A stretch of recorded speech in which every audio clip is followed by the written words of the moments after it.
तो स्वदेश सरोकार में आपको सबसे पहले मध्य प्रदेश के मुरैना लेकर चलते हैं। यहाँ सबलगढ़ के सिविल अस्पताल में स्वास्थ्य सेवाओं का बुरा हाल है। वर्तमान में स्थिति यह है कि अगर किसी मरीज की हालत गंभीर हो और उसे तत्काल इलाज चाहिए तो शायद ही सिविल अस्पताल में उसे समय पर इलाज नहीं मिल सकेगा। बीते दिन भी ऐसा ही हुआ। दरअसल एक व्यक्ति जिसके सीने में दर्द था, साथ ही सांस लेने में भी दिक्कत हो रही थी, वो इलाज के लिए सिविल अस्पताल पहुंचा, लेकिन यहां ना तो डॉक्टर मौजूद थे और ना ही अस्पताल के स्टाफ नजर आ रहा था। इस बीच स्वदेश न्यूज का कैमरा जिस भी कैबिन में गया तो वहां कुर्सी खाली नजर आई। इसके बाद जब मामले की जानकारी सीएमएचओ को दी गई तब उसके करीब 1 घंटे बाद डॉक्टर अस्पताल पहुंचे। ऐसा पहली बार नहीं हुआ, बल्कि हमेशा की यही कहानी है। सोचिए, अगर ऐसे में किसी मरीज की जान चली जाए तो फिर इसका जिम्मेदार कौन होगा? सवाल यह भी है कि जब अस्पताल है तो वहां डॉक्टर और सुविधाएं क्यों नहीं है? आखिर ये कब तक सब चलता रहेगा? सुधार कब होगा?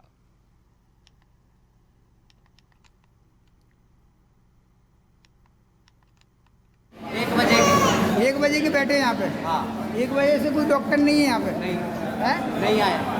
कौन बीमार है? बच्चा बीमार है। बच्चा बीमार है। हाँ अभी 2 महीने का ही है। अभी कितने बज रहे हैं? अभी तो आपके 3 बज गए। 3 बज गए, हाँ लेकिन अभी तक कोई डॉक्टर नहीं आया। 3 हो गए। 3:30 बज रहे हैं, हाँ, डॉक्टर नहीं आया। नहीं आया। मैंने सबके लिए 2-2 लाख रुपए उस समय पर, कोरोना के समय पर जो लोग परेशान थे, तो सैनिटाइजर, वेंटिलेटर और तमाम सारी व्यवस्थाओं के लिए मैंने 2-2 लाख रुपए दिए और 5 लाख रुपए मैंने सवर्ण के लिए दिए थे। ऐसे करके मैंने 15 लाख रुपए दिए। उसके बाद मैंने सवर्ण में यहाँ के लोग तमाम सारी ऐसी बीमारी, इनकी इलाज, इनकी जांच मुरैना में भी नहीं होती है, ग्वालियर में जाना पड़ता था। इसलिए मैंने 15 लाख रुपए यहाँ इस तरह की एक मशीन लाया जिससे 40-50 तरह की बीमारियों की जांच हो सके, लोगों को मुरैना ग्वालियर ना जाना पड़े। मेरी विधानसभा के लोगों को मैंने वो मशीन ला करके दी है, लेकिन टेक्निकल नहीं होने के कारण उनका भी सही उपयोग नहीं हो पा रहा है और ऐसे ही करके सब गोलमाल किया जा रहा है। इस संबंध में हमने कई दफे पीएमओ से भी कहा है, माननीय विधायक जी ने भी इसकी विधानसभा लगाई है, कलेक्टर साहब से भी संपर्क किया है, डीएचओ से भी संपर्क किया है, किंतु बीजेपी के राज में इतनी अंधी हो रही है कि कोई अधिकारी इतना स्वतंत्र हो गया है कि कोई किसी की मानने वाला नहीं है, निरंकुश अधिकारी है यहाँ। और बीजेपी की जमाना भ्रष्टाचार का इतना बोलबाला हो गया है कि जो निजी क्लिनिकों पर बैठते हैं और हॉस्पिटल बिल्कुल नहीं बैठते। हम काफी प्रयास कर रहे हैं कि तो हमारी सत्ता नहीं है, फिर भी हम पूरा प्रयास कर रहे हैं, प्रयास करेंगे कि नियमित रूप से बैठे। 1 बजे तो देखा आपने किस तरह की वहां पर व्यवस्थाएं हैं। मरीज वहां पर पहुंच जाते हैं लेकिन डॉक्टर वहां पर मौजूद नहीं रहते हैं। डॉक्टर आराम से आते हैं वहां पर, सीधे रुख करते हैं अस्पताल का, जहां पर हमारे संवाददाता अमन परमार मौजूद है मुरैना से। अमन, जिस तरह से हम देख रहे हैं आपके पीछे ये वही अस्पताल है जिसकी हम चर्चा कर रहे हैं, जहां पर व्यवस्थाएं बड़ी खराब है कि मरीज तो पहुंच जाते हैं लेकिन डॉक्टर नदारद रहते हैं। स्वदेश न्यूज की टीम भी गई, जिस कैबिन में गई वहां पर कुर्सियां खाली मिली। कब से ये सिलसिला चल रहा है कि जो डॉक्टर हैं, स्टाफ हैं, वो अपनी मनमर्जी से आते हैं, कभी नहीं आते हैं और आते हैं चले जाते हैं, वहां पर मरीज परेशान होते रहते हैं। बिल्कुल, लगातार मैं भागीरथ मैं बिल्कुल आपको बता दूं कि लगातार ही जो सिविल हॉस्पिटल सबलगढ़ है, जिसकी हम लगातार ही खबरें दिखाते रहे, क्योंकि कहीं ना कहीं डॉक्टर इसमें लापता रहते हैं, क्योंकि सीएमएचओ का लगातार कहना है कि हमने कई बार इनको कारण बताओ नोटिस दिए हैं, लेकिन जो नोटिस का भी इन पर कोई फर्क नहीं पड़ता, क्योंकि कहीं ना कहीं अगर देखा जाए तो इनके जो प्राइवेट क्लिनिक हैं आसपास ही, तो वो उन पर बिजी रहते हैं और इसके चलते सिविल हॉस्पिटल सबलगढ़ में उन लोगों को पूरी सुविधाएं नहीं दे पाते हैं। साफ तौर पर सीएमएचओ का भी साफ तौर पर कहना है कि लगातार हम इस ओर ध्यान दे रहे हैं। कहीं ना कहीं 70 से 80 किलोमीटर मुरैना से सबलगढ़ पड़ता है, क्योंकि सीएमएचओ लगातार कह रहे हैं कि बार बार हमारा जाना ठीक नहीं हो पाता है और हम लगातार मॉनिटरिंग कर रहे हैं, सीसीटीवी कैमरा हम खगोल रहे हैं, लेकिन कहीं ना कहीं लापरवाही है। सीएमएचओ भी इस चीज को मान रहे हैं कि कहीं ना कहीं लापरवाही है। भागीरथ जी, अमन, सीएमएचओ भी इस बात को मान रहे हैं और जब स्वदेश न्यूज की टीम वहां पहुंची थी और स्वदेश न्यूज टीम ने जब सीएमएचओ संपर्क किया तो उसके 1 घंटे बाद वहां पर अस्पताल में डॉक्टर पहुंचे और स्टाफ पहुंचे, लेकिन आखिर कहां समस्या आ रही है? सीएमएचओ के पास अधिकार भी है, वो चाहे तो उनके ऊपर सख्त कार्रवाई कर सकते हैं, जानते हुए भी कार्रवाई क्यों नहीं हो रही है? बिल्कुल भागीरथ साहब, बिल्कुल साफ तौर पर सीएमएचओ का बिल्कुल साफ तौर पर कहना है कि लगातार वो कार्रवाई कर रहे हैं, लेकिन साफ तौर पर ये देखा जाए कि कार्रवाई वो क्यों नहीं कर पा रहे हैं, क्योंकि लगातार यही हमारा सवाल है और आखिर तक हमारा यही अभी तक सवाल है कि सीएमएचओ कहते हैं कि हम कार्रवाई कर रहे हैं, बीएमओ चेंज कर रहे हैं, लेकिन हालांकि बीएमओ अभी तक उन्होंने चेंज नहीं कर पाए हैं और लगातार लोग परेशान हैं। और लोग आपने तस्वीरों में भी देखा होगा भागीरथ कि लगातार लोग कह रहे हैं कि सुबह 10 बजे से हम सिविल हॉस्पिटल में बैठे हैं, डॉक्टर नहीं आए हैं, क्योंकि डॉक्टरों का जो सिस्टम है वो पता नहीं है कैसे कि भगवान भरोसे चल रहा है भागीरथ सबलगढ़ का। जी अमन, हमारी टीम ने जब सीएमएचओ से बात की, क्योंकि सीएमएचओ जैसे आपने कहा कि वो कह रहे हैं कार्रवाई कर रहे हैं, लेकिन हम स्पष्ट जानना चाहते थे कि आखिर किस तरह की कार्रवाई आपने की है और कब तक इन जो वहां पर डॉक्टर है, स्टाफ है, जो गैर जिम्मेदार है, उनके ऊपर कब तक कड़ी कार्रवाई होगी। तो उन्होंने इस मामले में कुछ भी कहने से इनकार कर दिया। तो कहीं ना कहीं ऐसा लग रहा है या फिर उनके ऊपर प्रेशर है या फिर उनकी भी मिली भगत है कि वो एक तरफ कहते तो हैं कि हाँ हम कार्रवाई कर रहे हैं, लेकिन कार्रवाई होते हुए दिखाई नहीं दे रही है। और अगर कुछ कार्रवाई हो रही होती तो वहां पर जो डॉक्टर लेट आते हैं या नहीं आते हैं या स्टाफ वहां पर मौजूद नहीं रहता है, वो अपनी जिम्मेदारी को समझता। क्योंकि अभी अगर इस तरह के हालात रहेंगे तो किसी भी व्यक्ति की, किसी भी मरीज की जान भी जा सकती है। अमन, शायद आपके साथ कोई है, आप उनसे बात करना चाहते हैं, बताइए कौन है वो और बात कीजिए। जी बाबा डॉक्टर आते हैं। अजय शर्मा आप आज लेट आए ग्वालियर से बोले, एल्डर साउंड वाली जो बैठी हुई है सवेरे से ही। क्या आपको समय पे इलाज मिल पा रहा है, क्योंकि लगातार सुबह से 10 बजे से मरीज बैठे हैं और आप भी सुबह से यहाँ बैठे हैं, आपको मरीज डॉक्टर कितने बजे आते हैं यहाँ पे? अब 1:30 पे लेकर गए ये लोग, अब 1-3 पर बताते हैं। सिस्टम कैसा है यहाँ का, आपको इलाज मिल पाता है? जी अमन, हम आपके पास आते हैं और दोबारा हम बातचीत का सिलसिला कंटिन्यू करेंगे। इस वक्त हमारे साथ कांग्रेस विधायक जुड़ गए हैं, बैजनाथ कुशवाहा जी। बैजनाथ जी, आपका बहुत बहुत स्वागत है सुदेश न्यूज़ के इस खास कार्यक्रम में।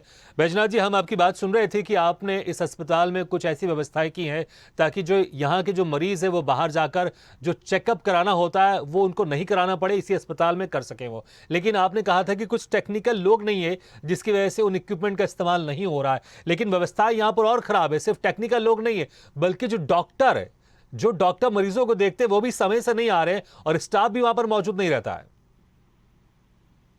हाँ, ये बिल्कुल सही बात है। और जिस तरह से हॉस्पिटल बनाया गया है, इतना पैसा उसमें लगाया गया है, तो उस ध्यान को रखते हुए कि ये इसमें आधे से ज्यादा विजयपुर, श्योपुर जिले का जो विजयपुर का एरिया है वो लगभग इसमें आता है, और श्योपुर का भी, उधर से बीरपुर से भी, इधर राजस्थान का मडराल से भी और आगे तक के लोग यहाँ आते हैं। पूरा सबलगढ़ और कैलारस तक लोग वहाँ जाते हैं। इतनी ओपीडी है वहाँ की, शायद मुरैना जिले के बाद में पूरे जिले का वो पहले, श्योपुर तक का ये पहले नंबर का हॉस्पिटल है। लेकिन सुविधाओं के अभाव में मरीजों की बड़ी दिक्कत आती है, और उसी बात को दृष्टिगत रखते हुए मैंने 15 लाख रुपए हॉस्पिटल के लिए दिए थे कि लोगों को सुविधाएं मिले। डिजिटल एक्सरे मशीन के लिए मैंने 15 लाख रुपए की चिट्ठी लिखी, लेकिन वो 4 महीने ऐसी पड़ी रही, तो डिजिटल एक्सरे मशीन नहीं आ पाई। फिर 4 महीने बाद उन्होंने कहा कि ये तो सरकार से हमें मिलने वाली है, अगर आप परमिशन दे दें तो इस पैसे से हम वो मशीन ले आए। जो तमाम सारी बीमारियां जिनकी जांच मुरैना में और ग्वालियर में होती है, ग्वालियर तक होती है। मैंने कहा ये अच्छी बात है, यहाँ से ग्वालियर हमारे लिए 125-150 किलोमीटर पड़ता है, तो मैंने उनको परमिशन दे दी। लेकिन वो 15 लाख रुपए की जगह पर मात्र 3.5-4 लाख की वो मशीन आई। बाकी जो पैसा बचा था तो उन्होंने ऐसे ही खुर्द-बुर्द कर दिया। तो इससे मुझे लगता है कि डॉक्टरों की खुद लापरवाही है और वो इसे लूट का अड्डा बना रखा है, और ज्यादातर सब लोग अपने प्राइवेट क्लिनिक चलाते हैं, वहाँ मरीजों को देखते हैं। जी बैजनाथ जी, ये जो अभी ये जो स्थिति है इस अस्पताल की, जब आप लोग की सरकार थी तकरीबन 1.5-2 साल के लिए मध्य प्रदेश में, उस वक्त भी ये स्थिति यहाँ पर कुछ खास बदली नहीं थी उस वक्त? जी नहीं, उस समय डॉक्टर बिल्कुल टाइम से बैठते थे। हाँ, बिल्कुल टाइम से बैठते थे। और लेकिन उनके अभाव में, दवाओं के अभाव में, जी थोड़ा सा मैं आपको रोकना चाहूंगा। इस वक्त हमारे साथ राजेश शर्मा जी भी जुड़ गए हैं, जो कि बीएमओ सबलगढ़ से। राजेश शर्मा जी, बड़ी स्थिति यहाँ पर खराब है सबलगढ़ के सिविल अस्पताल में, डॉक्टर समय से नहीं पहुंच रहे हैं वहां पर। जिनको इलाज करना चाहिए वो अगर डॉक्टर नहीं पहुंचेंगे तो मरीजों का इलाज कैसे होगा, और स्टाफ भी वहां पर मौजूद नहीं रहता है और कोई कार्रवाई नहीं हो रही है आप लोग की तरफ से। आप मुझे देख पा रहे हैं सर? नहीं, हम आपको सुन पा रहे हैं, कहिए आप। मैं बिल्कुल आपके कैमरे के सामने ही खड़ा हूँ। जी, मेरी तरफ कैमरा करना सर का। नहीं, ठीक है, हाँ सर, आप पूछें जब आप। नहीं, मैं ये कह रहा हूं कि जिस तरह से आपने कहा कि ठीक है अभी कुछ देर में हम आपको देख भी पाएंगे, लेकिन आपके बात साफ आ रही है, लेकिन मैं आपसे ये कह रहा हूं कि जो अस्पताल में जिन डॉक्टरों को समय पर आना चाहिए वो समय पर नहीं आ रहे हैं। अगर समय पर डॉक्टर नहीं आएंगे इलाज कैसा होगा? कभी कभी डॉक्टर भी नहीं आते हैं और स्टाफ जो मेंबर है वहां पर मौजूद नहीं रहते हैं, लेकिन आप लोगों की तरफ से कोई कार्रवाई नहीं होते हुए दिखाई दे रही है। जी सर, मैं थोड़ा आपकी नॉलेज से और आपके माध्यम से बताना चाहूंगा कि यहाँ पर अभी 2 दिन पहले ही सोमवार से जो समय है थोड़ा परिवर्तन हुआ है। मध्य प्रदेश शासन के हिसाब से अब समय सुबह 9 बजे से 2 बजे तक और शाम के 5 से 6 कर दिया गया है। इस समय मैं स्वयं अस्पताल में उपस्थित हूँ, डॉक्टर गजेंद्र शाह के समय उपस्थित हैं और डॉक्टर इमरजेंसी में अभी इमरजेंसी डॉक्टर बैठे हुए हैं। आप अभी चाहें तो देख सकते हैं, सारे डॉक्टर्स उपस्थित हैं। अगर कोई डॉक्टर अनुपस्थित है तो मैं उसकी जांच करवाऊंगा और जांच करवाने के बाद फिर उसके खिलाफ कार्रवाई भी करूंगा। चलिए, जो हमारे संवाददाता अमन, उन्होंने अस्पताल का निरीक्षण भी किया, तो पहुंचे भी थे। मुझे लगता है कि वो बेहतर इस बात को बता पाएंगे। अमन, बताएं वहां पर स्थिति किस तरह की? जो ये बात कर रहे हैं राजेश शर्मा जी बीएमओ कि सब डॉक्टर समय पर आ रहे हैं, तो मुझे लगता है स्थिति से अवगत कराया आप उनको? आप बिल्कुल सर, लगातार मैंने इनसे बोला है और मैंने सीएमओ साहब से भी बात की थी। कल से परसों की देर शाम को जब मैंने खबर स्टोरेज पे भेजी थी, उससे पहले भी मैंने सीएमओ से आंसर लिया था। कहीं ना कहीं जो एक मरीज आए थे उनके हार्ट में दिक्कत थी और लगातार उनके सांस लेने में दिक्कत थी। इसके बाद में मैंने सर जो सीएमएचओ है, सीएमएचओ को मैंने लाइन पे लिया था। सीएमएचओ ने साफ तौर पर कहा था रेवानंद जी ड्यूटी पर थे, लेकिन देवानंद जी ड्यूटी पे थे, उसके बावजूद कंपाउंडर ने सर, मैंने आपके लिए ऑडियो भी भेजी है, उन्होंने साफ तौर पर कहा था, सीएमओ ने कहा मैं वीएमओ से बात करता हूँ। इसके बावजूद भी जब रेवानंद शर्मा ड्यूटी पे थे, उसके बावजूद भी एमपी गुप्ता जो ऑन ड्यूटी आए थे, तो लगातार कहीं ना कहीं सर वीएमओ का मैं इसमें मानना हूँ या तो लापरवाही मान के चले सर, या फिर सिस्टम की लापरवाही मान के चले। कहीं ना कहीं टाइम तो चेंज कर दिया है गवर्नमेंट ने, लेकिन जो साफ तौर पर अभी जो सिस्टम में सुधार नहीं आ पाया सर। जी, ठीक अमन, जिस तरह से अभी बीएमओ ने कहा कि समय थोड़ा परिवर्तित हो गया, उम्मीद करते हैं ये जो समय परिवर्तन की जानकारी है वो वहां के मरीजों को भी दी जाए और जो समय है उस समय में डॉक्टर वहां पर समय उपस्थित रहे और जो उनका पूरा समय वहां पर अपनी सेवाएं दें। इस बात को बीएमओ राजेश शर्मा को आश्वस्त करना चाहिए और ये निश्चित करना चाहिए कि वहां पर सभी डॉक्टर समय पर और स्टाफ वाले मौजूद रहे। राजेश शर्मा जी, बहुत बहुत शुक्रिया हमारे साथ जुड़ने के लिए, और अमन परमार वहां की स्थिति की जानकारी देने के लिए आपके बहुत बहुत शुक्रिया। और वैजनाथ कुशवाहा जी, विधायक कांग्रेस, कुछ समय पहले हमारे साथ जुड़े हुए, तो उनका भी बहुत बहुत शुक्रिया। तो स्थिति यहां पर जो है, अभी हमारे बीओ से बात हुई और कांग्रेस विधायक से भी बात हुई, स्थिति ठीक नहीं है, लेकिन इस स्थिति को बेहतर किया जा सकता है अगर डॉक्टर वहां पर समय पर पहुंचे और बेहतर इलाज मरीजों को दे, क्योंकि बेहतर इलाज नहीं मिलेगा, क्योंकि जो डॉक्टर इलाज करता है अगर वही समय पर नहीं पहुंचेगा और मरीजों को परेशान होना पड़ेगा तो मुश्किल हो जाएगी यहां पर। इसलिए डॉक्टरों को ध्यान देना चाहिए और जो अधिकारी उनको भी ध्यान देना चाहिए कि सभी डॉक्टर निश्चित समय पर वहां पर सेवाएं जरूर दें।